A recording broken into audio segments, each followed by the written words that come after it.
Estamos acá con Rodrigo Díaz, sos físico egresado de la UBA. Primero me gustaría que nos amplíes un poco sobre algunas noticias que han estado saliendo en el último tiempo sobre el hallazgo de otros exoplanetas. Lo que podemos decir es que no es un evento poco común descubrir exoplanetas. Se han descubierto varios en el último tiempo. Sí, en el 95 en realidad se descubrió el primero en torno a una estrella parecida al Sol. Claro. Y desde entonces se descubrieron un montón, hoy se conocen más de 4000, o sea que el ritmo de descubrimiento se fue acelerando, o sea, sí, por años se descubren muchos.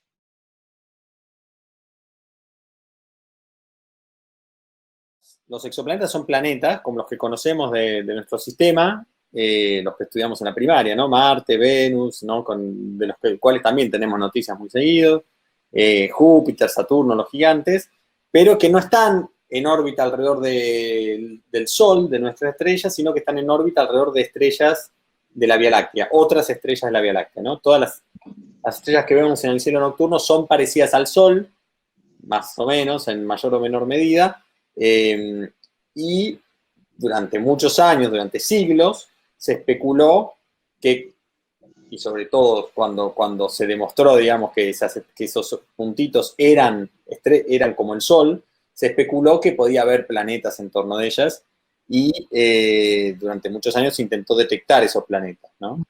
De hecho, desde mediados del siglo XIX hay detecciones fallidas, hay anuncios que después se retractan, hay algunos muy famosos en la década en el siglo XX, en la década de los 60, pero el primer descubrimiento, digamos, firme de una detección de un planeta fuera del sistema solar es del 92, con la detección de planetas en torno de una estrella que no es una estrella ya, sino que es un púlsar, es lo que queda de una estrella. Pero recién en el 95, en realidad, cuando en el descubrimiento del primer exoplaneta en torno de una estrella parecida al Sol, una estrella en un estadio parecido al del Sol, el campo realmente toma un envión enorme y crece rapidísimo, o sea, del 95 a esta parte, o sea, 25 años simplemente, es poco, digamos, para un campo científico, y hoy en día, como te decía, se conocen más de 4000, hay miles de personas trabajando en este campo, y el interés principal es entender cómo se forman los sistemas planetarios, es decir, entender con mucho más detalle, teniendo muchos más casos de estudio, cómo se forman los sistemas planetarios. Una gran sorpresa fue que no se forman como creíamos que se formaba el sistema solar, es decir, hasta ese entonces todos los modelos que explicaban la formación de sistemas planetarios tenían un solo caso que explicar, que era el sistema solar. Ya en el 95, con el primer descubrimiento, apareció un sistema que no tiene nada que ver con el sistema solar, donde hay un planeta como Júpiter, masivo, gaseoso, pero que en lugar de estar lejos, como en el sistema solar, está muy, muy cerca de su estrella, de tal forma que le da vueltas alrededor de la estrella en 4 días de periodo. Entonces eso implicó una reformulación de todas las teorías de formación y de evolución. Entonces ese es un interés claro del estudio de los planetas. Y cuantos más sistemas se conocen, se ve una gran diversidad, los modelos tienen que poder explicar eso y nos han ayudado a mejorar los modelos y a entender mejor cómo se forman y qué pasa después, porque justamente con este Júpiter cercano se cree que en realidad es algo que ocurrió después.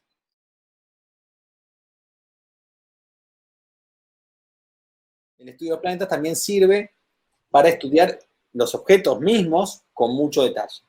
Y en particular, y ahí me uno, digamos, ahí nos unimos a esta idea de la habitabilidad, en particular, lo que se puede hacer con estos exoplanetas, que ya se ha hecho sobre todo para planetas gigantes, pero que se empieza a hacer de a poco para planetas cada vez más chiquitos, parecidos a la Tierra, terrestres, y que con el desarrollo de nueva instrumentación se va a hacer de forma muy, muy, muy amplia para este tipo de planetas, es estudiar la atmósfera de esos planetas, ¿sí? Y la atmósfera de esos planetas nos da alguna especie es como una especie de ventana, no solo nos permite conocer la atmósfera, la composición, las condiciones en las que está esa atmósfera, sino también nos da una ventana para estudiar lo que ocurre en la superficie, y en particular hay algunas especies moleculares que permiten que serían indicios de la presencia de vida en la superficie. Entonces, claro. se une con eso. Entonces, es un approach que claramente, digamos, desde un punto de vista totalmente científico, el estudio de la vida fuera del sistema solar, y en particular a partir de este estudio de las atmósferas.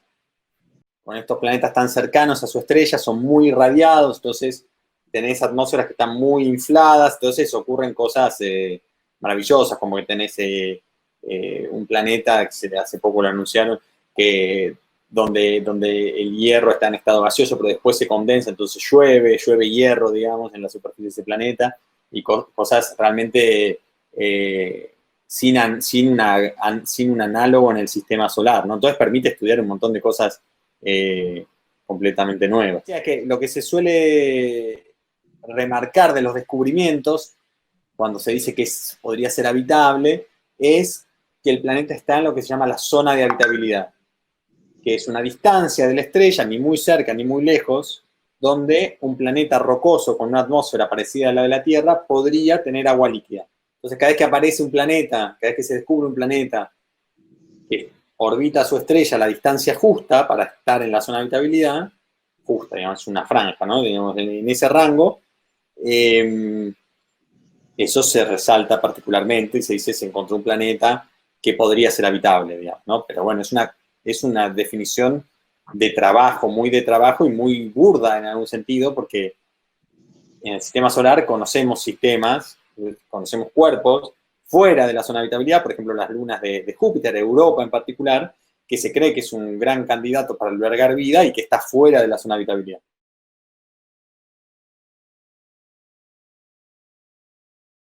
Hay periodistas científicos excelentes en Argentina que hacen un trabajo muy, muy serio y muy dedicado de entender de lo que hablan en la situación, y hay muchísimo de eso y está muy bien, digamos, uno puede encontrar notas excelentes sobre este tema. Y también es cierto, muchas veces son notas que se bajan de las gacetillas de prensa de distintos institutos o de las agencias que generan esta noticia, ¿no? Entonces se ve mucha nota basada en gacetillas de prensa de la NASA, por ejemplo, eso es muy común. Y muchas veces, bueno, sí, se toman tal vez sin mucha comprensión de qué va el tema, no se va a buscar un comentario de un especialista, ya sea local o de otro lado, digamos, pero pocas veces hay un ida y vuelta, sino que es una nota bajada, y muchas veces hay que decir también en defensa de los periodistas que ese énfasis especial se genera en la fuente, digamos, ¿no? En la misma agencia que está produciendo la noticia, o sea, ya sea en la NASA o en las agencias europeas, la Agencia Espacial Europea o la ESO. Hay muchas veces que se le pone un poco más de énfasis a eso porque se sabe que llama la atención.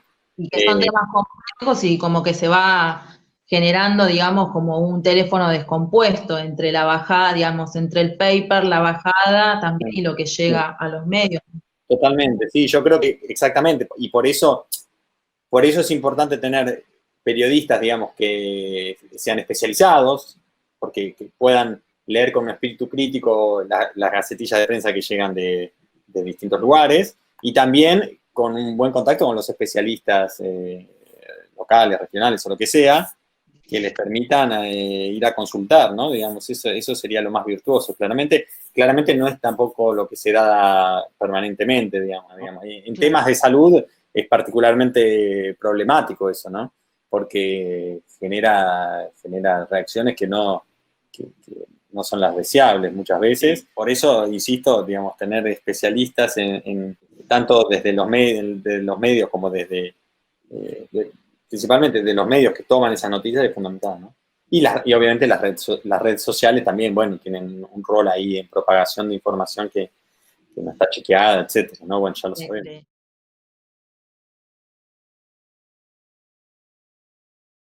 Son objetos, claro, están, a diferencia de los planetas del sistema solar, que uno los puede ver a simple vista, ¿no? A la noche uno los ve como estrellas brillantes. Estos están muy lejos. Las estrellas, la más cercana está a 4 años luz, y después la galaxia tiene más o menos 100.000 años luz de diámetro, ¿no? O sea que dentro de todos los planetas que conocemos, bueno, la gran mayoría está cerca del Sol, más o menos, porque es donde nos dan las técnicas, pero incluso los más cercanos son imposibles de ver a simple vista. hay algunas excepciones muy contadas de planetas muy lejos de su estrella, estrellas muy jóvenes y por lo tanto planetas muy brillantes, bueno, en fin. Pero la gran mayoría no se pueden ver directamente. Ahora, que no se puedan ver no quiere decir que no se puedan detectar o inferir, digamos, ¿no? Entonces, para eso uno usa técnicas indirectas. Y en general lo que ve es cómo la presencia del planeta afecta o bien a la luminosidad de la estrella o bien a alguna otra característica de la estrella. Entonces, por ejemplo, si el planeta tiene una órbita tal que durante su trayectoria pasa por delante de la estrella, visto desde la Tierra, entonces ese planeta va a bloquear una vez por órbita, durante una fracción de la órbita, va a bloquear un poco la luz y va a producir una disminución del brillo de la estrella. Minúscula, porque el planeta es mucho más pequeño que la estrella, estamos hablando de un 1% si es un planeta tipo Júpiter alrededor de una estrella como el Sol, pero estoy hablando de 80 partes por millón si es 80 partes por millón, o sea, 80 pedacitos en 1.000.000 de pedacitos, si es un planeta como la Tierra pasando por delante de una estrella como el Sol. Un puntito muy chiquitito, muy... Claro, entonces la fracción de luz que te bloquea es mínima. Claro. Bueno, es una técnica, se llama la técnica de los tránsitos, se ha usado durante muchos años con mucho éxito, sufrió, o mejor dicho, vivió una revolución con las misiones que usaban, digamos, que llevaban a cabo esta técnica desde el espacio, porque ahí te podés tener una precisión mucho más alta porque no te perturba la atmósfera terrestre, etc. Entonces, hay 2 o 3 misiones fundamentales, digamos, está la misión Corot y la misión Kepler. En particular, Kepler detectó miles de planetas gracias a esta técnica. Y la otra técnica, digamos, yo te cuento las 2 técnicas principales en cuanto a que son las 2 que llevaron a mayores descubrimientos, las 2 que más se usan y que más precisión tienen en el sentido de que permiten detectar planetas de menor masa, más pequeños, ¿está bien? Pero hay un montón. La otra técnica, entonces, es la de las velocidades radiales, que es la que se usó para detectar el primer exoplaneta fuera del Sistema Solar, que mide variaciones no del flujo, sino de la velocidad de la estrella. Por la atracción, o sea, cuando un planeta está en torno a una estrella, el planeta también tira un poco de la estrella, también lo atrae un poco la estrella, y también hace que la estrella orbite un poco. Esa idea de el planeta orbita alrededor de la estrella no es del todo cierta. En realidad, los 2 objetos orbitan en torno a un centro de masa común. Claro. Ese centro de masa está mucho más cerca de la estrella, de hecho, muchas veces está en el interior de la estrella, por el hecho de que la estrella tiene mucha más masa, mucho más masiva. Pero igual, la presencia de un planeta genera un pequeño bamboleo de la estrella, digamos una órbita, un movimiento orbital de la estrella.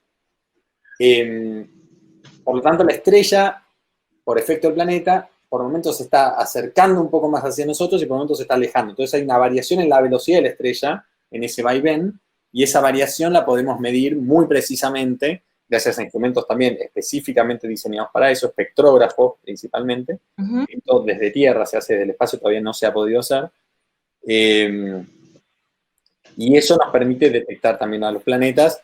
Y en este caso, en lugar de ser la característica, digamos, principal, en lugar de ser el tamaño del planeta, lo que logramos medir es la masa del planeta, es decir, cuán masivo, cuán pesado es. En el mejor de los casos, cuando logramos combinar ambas, cuando tenemos un planeta que está así y que aparte podemos medir la velocidad de la estrella, tenemos el tamaño y tenemos cuán pesado es, entonces podemos calcular la densidad del planeta. Y eso es una clave porque nos permite empezar a estudiar de qué está compuesto el planeta, ¿no? Es decir, sabiendo su densidad media, uno puede empezar a hacer modelos sobre su composición. Digamos, la técnica que se usa para medir la variación de las velocidades usa el hecho de que la luz de la estrella, cuando la estrella se está acercando hacia nosotros, se corre un poco hacia el azul, y cuando se está alejando de nosotros se corre un poco hacia el rojo. Entonces usa ese hecho, usa ese fenómeno físico para medir la velocidad.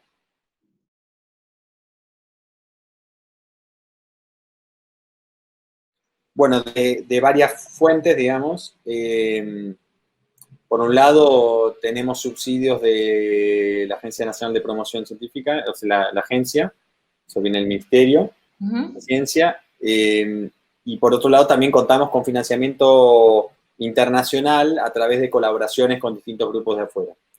En particular, yo estuve muchos años en Francia y en Suiza, entonces tengo relación muy cercana con los investigadores de esos países, y tenemos un subsidio con un grupo de Francia y un subsidio, bueno, que se terminó ahora, pero teníamos un subsidio con un grupo de Suiza, y eso también nos permitía mantenernos en funcionamiento. Pero básicamente son fuentes locales para el funcionamiento diario. Muchas veces no son lo suficiente, pero digamos, pero nos mantienen andando. Y después fuentes internacionales que sobre todo sirven para organizar eventos, para pagar los gastos de visitas, cuando se podía viajar en avión, de un lado al otro del Atlántico, ¿no? Que nos mantiene, digamos, en contacto con esos investigadores. Nos permite participar de congresos y reuniones internacionales donde uno logra mantenerse actualizado con todos estos temas que avanzan muy rápido, y también presentar el trabajo que uno ha hecho a la comunidad. Ahí en Francia tienen un espectrógrafo muy famoso, el SOFI, Sí, ¿no? bueno, me alegro que digas que es muy famoso, porque yo lo quiero mucho, porque trabajé muy cerca de ese instrumento durante muchos años, durante mi tiempo en Francia, y sigo usando mucho los datos. Digamos. Yo ayudé a mejorarlo al instrumento, y ahora, bueno, y trabajamos con eso, ¿no? Esta detección de Gliese 411 que mencionaste al principio, la hicimos con ese instrumento.